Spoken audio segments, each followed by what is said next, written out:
We'll ban urban camping wherever possible. Violators of these bans will be arrested, but they will be given the option to accept treatment and services if they're willing to be rehabilitated. Many of them don't want that, but we'll give them the option.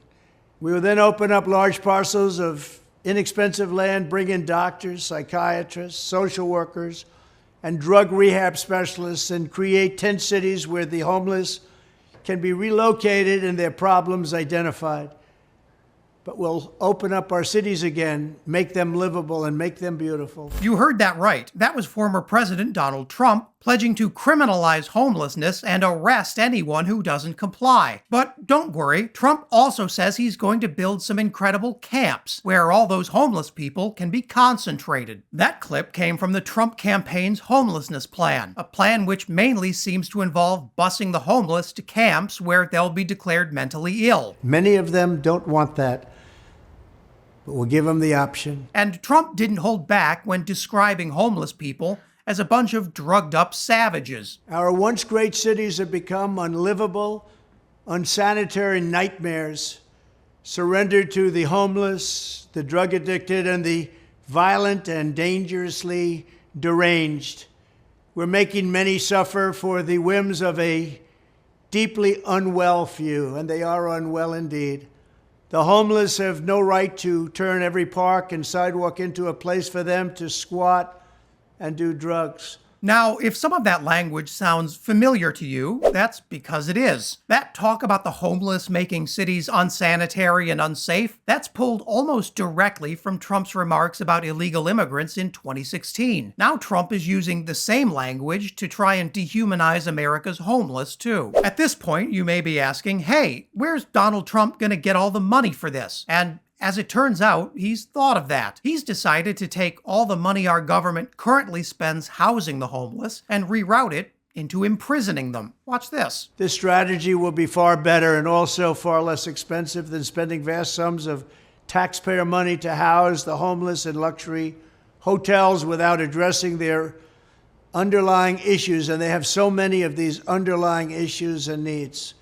This is how I will end the scourge of homelessness and make our cities clean and safe and beautiful once again. According to data gathered by the National Alliance to End Homelessness, over 580,000 people experienced homelessness for at least part of last year. Nearly a quarter of those were children. Without federal programs Trump now wants to cut, many of them wouldn't even have access to shelters. But Donald Trump isn't concerned about them. As he makes clear again and again and again, his worry is that the homeless are making America's cities look too ugly. And listen, it's easy to point out the truly nightmarish ways Republicans want to dehumanize homeless Americans. But there's another problem here, and it's one Democrats don't like to talk about. That's the fact that many of the Democratic Party's own state leaders are also turning their backs on the homeless. Here's New York State Senator Jabari Brisport calling out Democratic Governor Kathy Hochul for choosing to finance a $500 million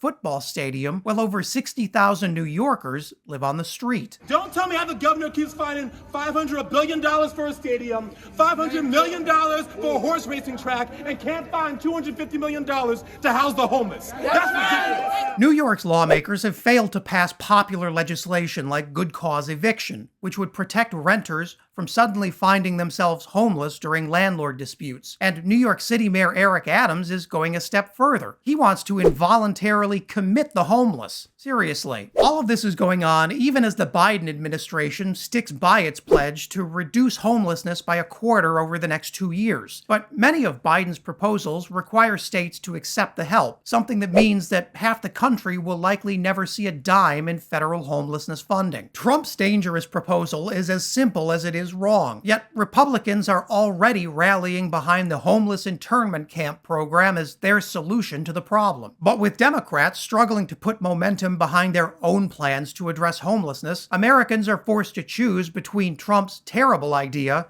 and the Democratic Party's lack of ideas. Once again, it'll be marginalized Americans who pay the price. And if that isn't enough, check out this video about a Texas cop who racially profiled an innocent family. And you won't believe the excuse this officer made up to justify his harassment. And as always, thanks so much for watching. Remember to subscribe to the channel and leave a comment below to let me know what I should cover next.